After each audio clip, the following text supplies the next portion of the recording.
ನೋಡಿ, ಬಾಂಗ್ಲಾದೇಶದಿಂದ ಪಶ್ಚಿಮ ಬಂಗಾಳ, ಅಲ್ಲಿಂದ ಬೆಂಗಳೂರು, ಇವರ ಬರುವಂತ ದಾರಿ ಬಾಂಗ್ಲಾ ಟು ಬೆಂಗಳೂರು ಹೇಗೆ ಅಂತ ಇವರು ಸುಲಭವಾಗಿ ಬೆಂಗಳೂರಿಗೆ ಬರ್ತಿದ್ದಾರೆ. ವಲಸಿಗರು ಪಶ್ಚಿಮ ಬಂಗಾಳ ಫಸ್ಟ್ ಬರ್ತಾರೆ, ಅಲ್ಲಿಂದ ಬೆಂಗಳೂರು ನಡುವೆ ಒಂದು ರೈಲು ಸಂಚಾರ ಆಗುತ್ತೆ.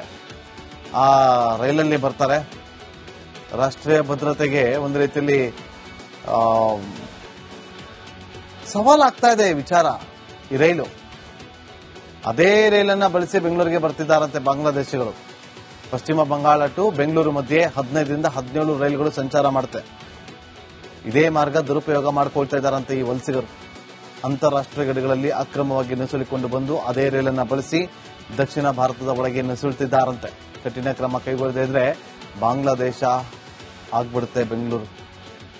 ಗೊತ್ತಿದೆ ಇವತ್ತು ಬಾಂಗ್ಲಾದೇಶದಲ್ಲಿ ಏನೆಲ್ಲ ಆಗ್ತಾ ಇದೆ ಅಂತೇಳಿ. ರೈಲು ನಿಲ್ದಾಣಗಳಲ್ಲಿ ಬಯೋಮೆಟ್ರಿಕ್ ಆಧಾರಿತ ಗುರುತು ಪರಿಶೀಲನೆ ಆಗಬೇಕು. ಆರ್ಪಿಎಫ್ ಗುಪ್ತಚರ ದಳದ ಸಿಬ್ಬಂದಿಯನ್ನು ನಿಯೋಜನೆ ಮಾಡಬೇಕಾಗಿದೆ. ರೈಲ್ವೆ ಬುಕಿಂಗ್ ವ್ಯವಸ್ಥೆ, ಎಸ್ಐಆರ್, ಎನ್ಆರ್ಸಿ ಡೇಟಾಬೇಸ್ಗೆ ಜೋಡಣೆ ಮಾಡಬೇಕು. ಹೀಗೆ ಸಾಲು ಸಾಲು ಬೇಡಿಕೆಯನ್ನು ಇಟ್ಟಿದ್ದಾರೆ ಬಿಜೆಪಿ ಮುಖಂಡ ಚಲುವಾದಿ ನಾರಾಯಣ ಸ್ವಾಮಿ ಅವರು.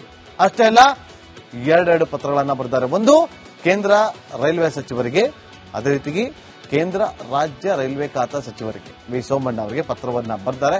ನೋಡಬೇಕು ಈಗ ಕೇಂದ್ರ ಸರ್ಕಾರ ಇದರಲ್ಲಿ ಯಾವ ರೀತಿಯಾಗಿ ಕಠಿಣ ನಿರ್ಧಾರಕ್ಕೆ ಬರುತ್ತೆ ಅಂತ. ಮುಂದಿನ ಸುದ್ದಿ ಗಮನ ಕೊಡೋಣ. ಬಾಂಗ್ಲಾದೇಶದಿಂದ ಪಶ್ಚಿಮ ಬಂಗಾಳ, ಅಲ್ಲಿಂದ ಬೆಂಗಳೂರು, ಇವರ ಬರುವಂತ ದಾರಿ ಬಾಂಗ್ಲಾ ಟು ಬೆಂಗಳೂರು ಹೇಗೆ ಅಂತ ಇವರು ಸುಲಭವಾಗಿ ಬೆಂಗಳೂರಿಗೆ ಬರ್ತಿದ್ದಾರೆ. ವಲಸಿಗರು ಪಶ್ಚಿಮ ಬಂಗಾಳ ಫಸ್ಟ್ ಬರ್ತಾರೆ, ಅಲ್ಲಿಂದ ಬೆಂಗಳೂರು ನಡುವೆ ಒಂದು ರೈಲು ಸಂಚಾರ ಆಗುತ್ತೆ. ಆ ರೈಲಲ್ಲಿ ಬರ್ತಾರೆ. ರಾಷ್ಟ್ರೀಯ ಭದ್ರತೆಗೆ ಒಂದು ರೀತಿಯಲ್ಲಿ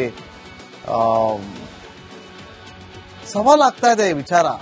ಈ ರೈಲು ಅದೇ ರೈಲನ್ನ ಬಳಸಿ ಬೆಂಗಳೂರಿಗೆ ಬರ್ತಿದ್ದಾರಂತೆ ಬಾಂಗ್ಲಾದೇಶಿಗಳು. ಪಶ್ಚಿಮ ಬಂಗಾಳ ಟು ಬೆಂಗಳೂರು ಮಧ್ಯೆ 15ರಿಂದ 17 ರೈಲುಗಳು ಸಂಚಾರ ಮಾಡುತ್ತೆ. ಇದೇ ಮಾರ್ಗ ದುರುಪಯೋಗ ಮಾಡಿಕೊಳ್ತಾ ಇದ್ದಾರಂತೆ ಈ ವಲಸಿಗರು.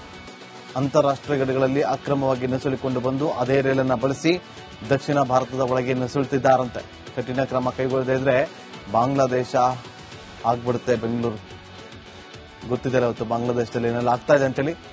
ರೈಲು ನಿಲ್ದಾಣಗಳಲ್ಲಿ ಬಯೋಮೆಟ್ರಿಕ್ ಆಧಾರಿತ ಗುರುತು ಪರಿಶೀಲನೆ ಆಗಬೇಕು. ಆರ್ಪಿಎಫ್ ಗುಪ್ತಚರ ದಳದ ಸಿಬ್ಬಂದಿಯನ್ನು ನಿಯೋಜನೆ ಮಾಡಬೇಕಾಗಿದೆ. ರೈಲ್ವೆ ಬುಕಿಂಗ್ ವ್ಯವಸ್ಥೆ, ಎಸ್ಐಆರ್, ಎನ್ಆರ್ಸಿ ಡೇಟಾಬೇಸ್ಗೆ ಜೋಡಣೆ ಮಾಡಬೇಕು. ಹೀಗೆ ಸಾಲು ಸಾಲು ಬೇಡಿಕೆಯನ್ನು ಇಟ್ಟಿದ್ದಾರೆ ಬಿಜೆಪಿ ಮುಖಂಡ ಚಲುವಾದಿ ನಾರಾಯಣ ಸ್ವಾಮಿ ಅವರು. ಅಷ್ಟೇ ಅಲ್ಲ, ಎರಡೆರಡು ಪತ್ರಗಳನ್ನು ಬರೆದಿದ್ದಾರೆ. ಒಂದು ಕೇಂದ್ರ ರೈಲ್ವೆ ಸಚಿವರಿಗೆ, ಅದೇ ರೀತಿಗೆ ಕೇಂದ್ರ ರಾಜ್ಯ ರೈಲ್ವೆ ಖಾತಾ ಸಚಿವರಿಗೆ ವಿ ಸೋಮಣ್ಣ ಅವರಿಗೆ ಪತ್ರವನ್ನ ಬರೆದಿದ್ದಾರೆ. ನೋಡಬೇಕು ಈಗ ಕೇಂದ್ರ ಸರ್ಕಾರ ಇದರಲ್ಲಿ ಯಾವ ರೀತಿಯಾಗಿ ಕಠಿಣ ನಿರ್ಧಾರಕ್ಕೆ ಬರುತ್ತೆ ಅಂತ. ಮುಂದಿನ ಸುದ್ದಿ ಗಮನ ಕೊಡೋಣ.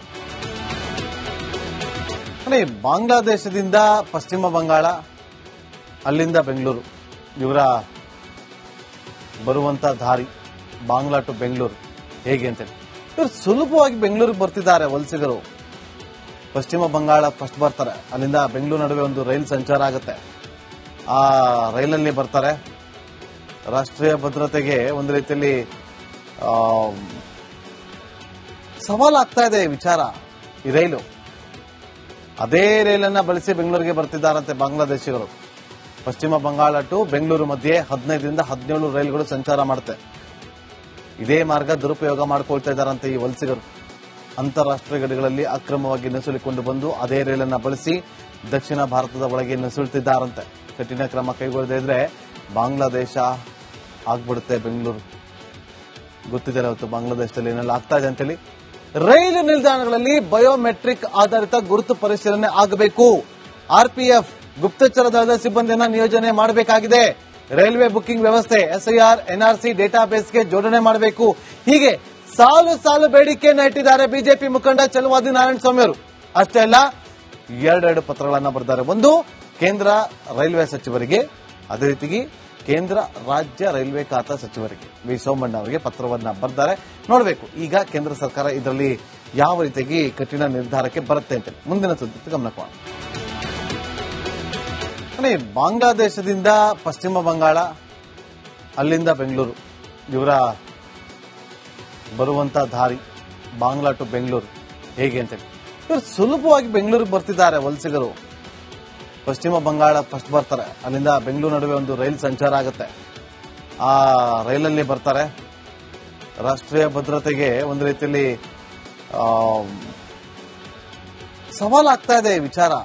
ಈ ರೈಲು ಅದೇ ರೈಲನ್ನ ಬಳಸಿ ಬೆಂಗಳೂರಿಗೆ ಬರ್ತಿದ್ದಾರಂತೆ ಬಾಂಗ್ಲಾದೇಶಿಗಳು. ಪಶ್ಚಿಮ ಬಂಗಾಳ ಟು ಬೆಂಗಳೂರು ಮಧ್ಯೆ 15ರಿಂದ 17 ರೈಲುಗಳು ಸಂಚಾರ ಮಾಡುತ್ತೆ. ಇದೇ ಮಾರ್ಗ ದುರುಪಯೋಗ ಮಾಡಿಕೊಳ್ತಾ ಇದ್ದಾರಂತೆ ಈ ವಲಸಿಗರು. ಅಂತಾರಾಷ್ಟ್ರೀಯ ಗಡಿಗಳಲ್ಲಿ ಅಕ್ರಮವಾಗಿ ನುಸುಳಿಕೊಂಡು ಬಂದು ಅದೇ ರೈಲನ್ನ ಬಳಸಿ ದಕ್ಷಿಣ ಭಾರತದ ಒಳಗೆ ನುಸುಳುತ್ತಿದ್ದಾರಂತೆ. ಕಠಿಣ ಕ್ರಮ ಕೈಗೊಳ್ಳದೇ ಇದ್ರೆ ಬಾಂಗ್ಲಾದೇಶ ಆಗ್ಬಿಡುತ್ತೆ ಬೆಂಗಳೂರು. ಗೊತ್ತಿದೆ ಇವತ್ತು ಬಾಂಗ್ಲಾದೇಶದಲ್ಲಿ ಏನೆಲ್ಲ ಆಗ್ತಾ ಇದೆ ಅಂತೇಳಿ. ರೈಲು ನಿಲ್ದಾಣಗಳಲ್ಲಿ ಬಯೋಮೆಟ್ರಿಕ್ ಆಧಾರಿತ ಗುರುತು ಪರಿಶೀಲನೆ ಆಗಬೇಕು. ಆರ್ಪಿಎಫ್ ಗುಪ್ತಚರ ದಳದ ಸಿಬ್ಬಂದಿಯನ್ನ ನಿಯೋಜನೆ ಮಾಡಬೇಕಾಗಿದೆ. ರೈಲ್ವೆ ಬುಕಿಂಗ್ ವ್ಯವಸ್ಥೆ, ಎಸ್ಐಆರ್, ಎನ್ಆರ್ಸಿ ಡೇಟಾಬೇಸ್ಗೆ ಜೋಡಣೆ ಮಾಡಬೇಕು. ಹೀಗೆ ಸಾಲು ಸಾಲು ಬೇಡಿಕೆಯನ್ನ ಇಟ್ಟಿದ್ದಾರೆ ಬಿಜೆಪಿ ಮುಖಂಡ ಚಲುವಾದಿ ನಾರಾಯಣಸ್ವಾಮಿ ಅವರು. ಅಷ್ಟೇ ಅಲ್ಲ, ಎರಡೆರಡು ಪತ್ರಗಳನ್ನ ಬರೆದಿದ್ದಾರೆ. ಒಂದು ಕೇಂದ್ರ ರೈಲ್ವೆ ಸಚಿವರಿಗೆ, ಅದೇ ರೀತಿಗೆ ಕೇಂದ್ರ ರಾಜ್ಯ ರೈಲ್ವೆ ಖಾತಾ ಸಚಿವರಿಗೆ ವಿ ಸೋಮಣ್ಣ ಅವರಿಗೆ ಪತ್ರವನ್ನ ಬರೆದಿದ್ದಾರೆ. ನೋಡಬೇಕು ಈಗ ಕೇಂದ್ರ ಸರ್ಕಾರ ಇದರಲ್ಲಿ ಯಾವ ರೀತಿಯಾಗಿ ಕಠಿಣ ನಿರ್ಧಾರಕ್ಕೆ ಬರುತ್ತೆ ಅಂತ. ಮುಂದಿನ ಸುದ್ದಿ ಗಮನ ಕೊಡೋಣ.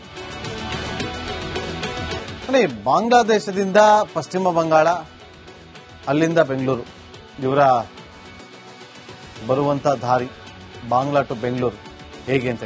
ಇವರು ಸುಲಭವಾಗಿ ಬೆಂಗಳೂರಿಗೆ ಬರ್ತಿದ್ದಾರೆ ವಲಸಿಗರು. ಪಶ್ಚಿಮ ಬಂಗಾಳ ಫಸ್ಟ್ ಬರ್ತಾರೆ, ಅಲ್ಲಿಂದ ಬೆಂಗಳೂರು ನಡುವೆ ಒಂದು ರೈಲು ಸಂಚಾರ ಆಗುತ್ತೆ. ಆ ರೈಲಲ್ಲಿ ಬರ್ತಾರೆ. ರಾಷ್ಟ್ರೀಯ ಭದ್ರತೆಗೆ ಒಂದು ರೀತಿಯಲ್ಲಿ ಸವಾಲಾಗ್ತಾ ಇದೆ ಈ ವಿಚಾರ. ಈ ರೈಲು ಅದೇ ರೈಲನ್ನ ಬಳಸಿ ಬೆಂಗಳೂರಿಗೆ ಬರ್ತಿದ್ದಾರಂತೆ ಬಾಂಗ್ಲಾದೇಶಿಗಳು. ಪಶ್ಚಿಮ ಬಂಗಾಳ ಟು ಬೆಂಗಳೂರು ಮಧ್ಯೆ 15ರಿಂದ 17 ರೈಲುಗಳು ಸಂಚಾರ ಮಾಡುತ್ತೆ. ಇದೇ ಮಾರ್ಗ ದುರುಪಯೋಗ ಮಾಡಿಕೊಳ್ತಾ ಇದ್ದಾರಂತೆ ಈ ವಲಸಿಗರು. ಅಂತಾರಾಷ್ಟ್ರೀಯ ಗಡಿಗಳಲ್ಲಿ ಅಕ್ರಮವಾಗಿ ನುಸುಳಿಕೊಂಡು ಬಂದು ಅದೇ ರೈಲನ್ನ ಬಳಸಿ ದಕ್ಷಿಣ ಭಾರತದ ಒಳಗೆ ನುಸುಳುತ್ತಿದ್ದಾರಂತೆ. ಕಠಿಣ ಕ್ರಮ ಕೈಗೊಳ್ಳದೇ ಇದ್ರೆ ಬಾಂಗ್ಲಾದೇಶ ಆಗ್ಬಿಡುತ್ತೆ ಬೆಂಗಳೂರು. ಗೊತ್ತಿದೆ ಇವತ್ತು ಬಾಂಗ್ಲಾದೇಶದಲ್ಲಿ ಏನೆಲ್ಲ ಆಗ್ತಾ ಇದೆ ಅಂತೇಳಿ. ರೈಲು ನಿಲ್ದಾಣಗಳಲ್ಲಿ ಬಯೋಮೆಟ್ರಿಕ್ ಆಧಾರಿತ ಗುರುತು ಪರಿಶೀಲನೆ ಆಗಬೇಕು. ಆರ್ಪಿಎಫ್ ಗುಪ್ತಚರ ದಳದ ಸಿಬ್ಬಂದಿಯನ್ನ ನಿಯೋಜನೆ ಮಾಡಬೇಕಾಗಿದೆ. ರೈಲ್ವೆ ಬುಕಿಂಗ್ ವ್ಯವಸ್ಥೆ, ಎಸ್ಐಆರ್, ಎನ್ಆರ್ಸಿ ಡೇಟಾಬೇಸ್ಗೆ ಜೋಡಣೆ ಮಾಡಬೇಕು. ಹೀಗೆ ಸಾಲು ಸಾಲು ಬೇಡಿಕೆಯನ್ನ ಇಟ್ಟಿದ್ದಾರೆ ಬಿಜೆಪಿ ಮುಖಂಡ ಚಲುವಾದಿ ನಾರಾಯಣಸ್ವಾಮಿ ಅವರು. ಅಷ್ಟೇ ಅಲ್ಲ, ಎರಡೆರಡು ಪತ್ರಗಳನ್ನ ಬರೆದಿದ್ದಾರೆ. ಒಂದು ಕೇಂದ್ರ ರೈಲ್ವೆ ಸಚಿವರಿಗೆ, ಅದೇ ರೀತಿಗೆ ಕೇಂದ್ರ ರಾಜ್ಯ ರೈಲ್ವೆ ಖಾತಾ ಸಚಿವರಿಗೆ ವಿ ಸೋಮಣ್ಣ ಅವರಿಗೆ ಪತ್ರವನ್ನ ಬರೆದಿದ್ದಾರೆ. ನೋಡಬೇಕು ಈಗ ಕೇಂದ್ರ ಸರ್ಕಾರ ಇದರಲ್ಲಿ ಯಾವ ರೀತಿಯಾಗಿ ಕಠಿಣ ನಿರ್ಧಾರಕ್ಕೆ ಬರುತ್ತೆ ಅಂತ. ಮುಂದಿನ ಸುದ್ದಿ ಗಮನ ಕೊಡೋಣ. ಬಾಂಗ್ಲಾದೇಶದಿಂದ ಪಶ್ಚಿಮ ಬಂಗಾಳ, ಅಲ್ಲಿಂದ ಬೆಂಗಳೂರು, ಇವರ ಬರುವಂತ ದಾರಿ ಬಾಂಗ್ಲಾ ಟು ಬೆಂಗಳೂರು ಹೇಗೆ ಅಂತ. ಇವರು ಸುಲಭವಾಗಿ ಬೆಂಗಳೂರಿಗೆ ಬರ್ತಿದ್ದಾರೆ ವಲಸಿಗರು. ಪಶ್ಚಿಮ ಬಂಗಾಳ ಫಸ್ಟ್ ಬರ್ತಾರೆ, ಅಲ್ಲಿಂದ ಬೆಂಗಳೂರು ನಡುವೆ ಒಂದು ರೈಲು ಸಂಚಾರ ಆಗುತ್ತೆ. ಆ ರೈಲಲ್ಲಿ ಬರ್ತಾರೆ. ರಾಷ್ಟ್ರೀಯ ಭದ್ರತೆಗೆ ಒಂದು ರೀತಿಯಲ್ಲಿ